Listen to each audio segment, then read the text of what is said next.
नमस्कार दोस्तों, आज की हमारी कहानी में हम सुनेंगे जब मैंने अपनी पत्नी का शादी के पहले का राज सुना तो मेरे पैरों तले ज़मीन खिसक गई। वो राज क्या है, आइए कहानी में सुनते हैं। मेरी पत्नी हर रात मेरी बहन यानी अपनी ननद के साथ सोने की जिद करती। जब मैं उसे मना करता तो वह फूट फूट कर रोने लगती। मैं बहुत परेशान हो गया था। मुझे मजबूर होकर उसे बहन के कमरे में सोने की इजाज़त देनी पड़ती। आखिर मैं इस राज का पता लगाना चाहता था, आखिर बात क्या है।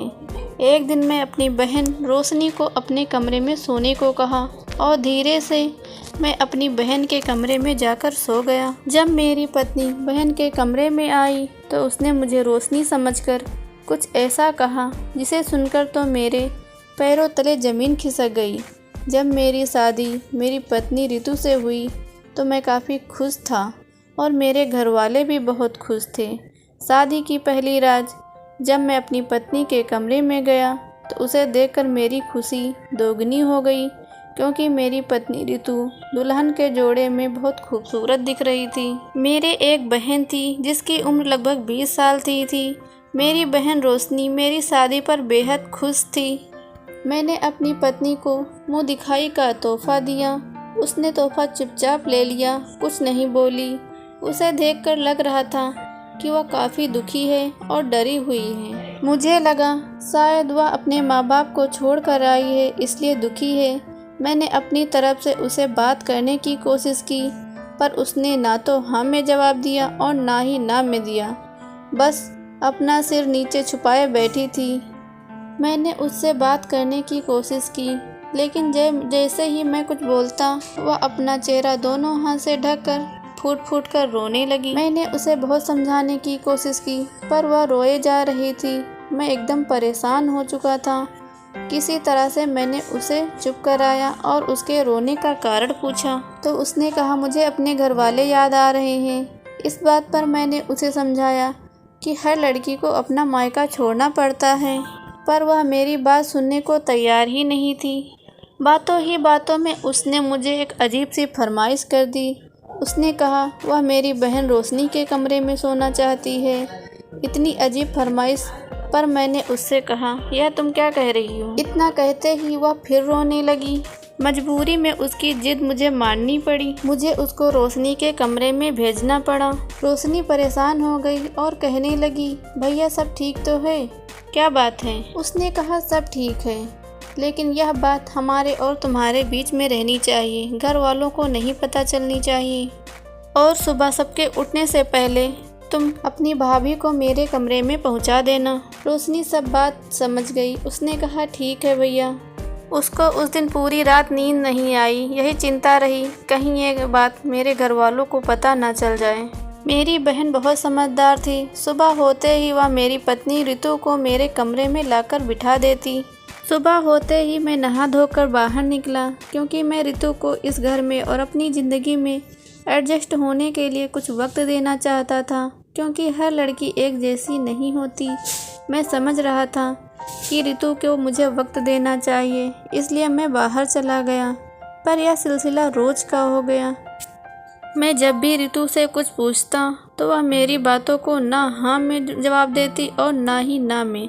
इसलिए मैं बहुत परेशान था और सच का पता लगाना चाहता था कि आखिर बात क्या है।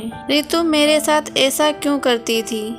मैं चाहता तो उससे यह बात सख्ती से भी पूछ सकता था, लेकिन मेरी आदत थी, मैं इंसान क्या जानवरों पर भी गुस्सा नहीं करता था। फिर रितु तो मेरी धर्म पत्नी थी। काफ़ी दिन ऐसे ही गुजर गए। अब मुझे ऐसा लगने लगा कि मेरी मासूमियत का गलत फ़ायदा उठाया जा रहा है। एक दिन मैंने रितु को बहुत नरमी से समझाया, देखो रितु, मुझे तुम्हारी जज्बातों और एहसासों की कदर है, पर हमारी ज़िंदगी ऐसे नहीं गुजरेगी। तुम्हें अपना रवैया में बदलाव लाना पड़ेगा, वरना इस हाल में मैं तुम्हारे साथ नहीं रह सकता। मेरे इतना समझाने पर भी उसको मेरी कोई बात का असर नहीं हुआ। वह मेरी बात सुनते ही फूट फूट कर रोने लगी। अब मुझे कुछ समझ में नहीं आ रहा था कि मैं करूं तो क्या करूं।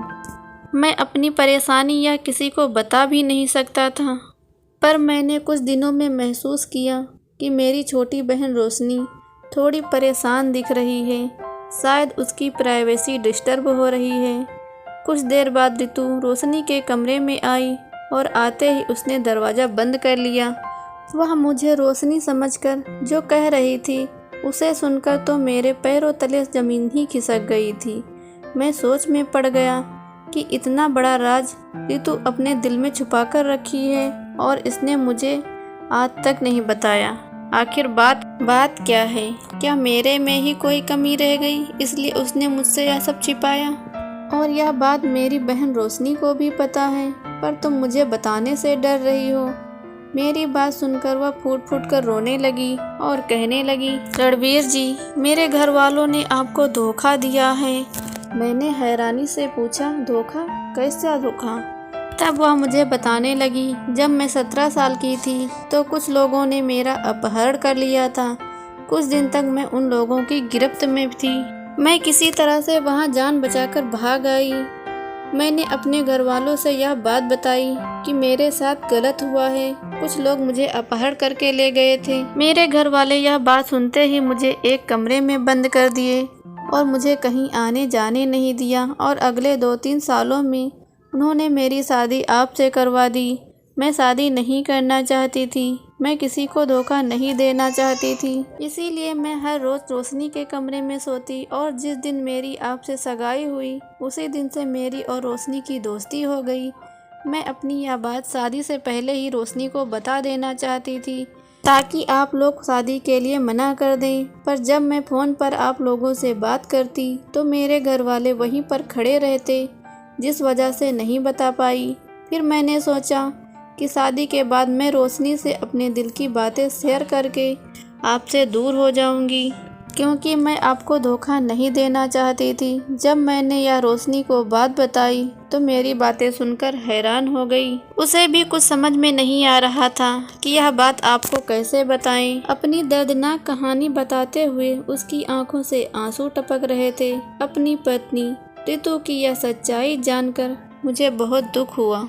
फिर मैंने सोचा, रितु की इसमें क्या गलती है जो सब इसे इतना सहना पड़ रहा है। सब जानकर मुझे अपनी पत्नी रितु पर फक्र भी हुआ। उसने मुझसे कुछ छुपाया नहीं, क्योंकि वह मुझे धोखा नहीं देना चाहती थी। मैंने उसकी आंखों से आंसू पोंछे और उसे अपना लिया।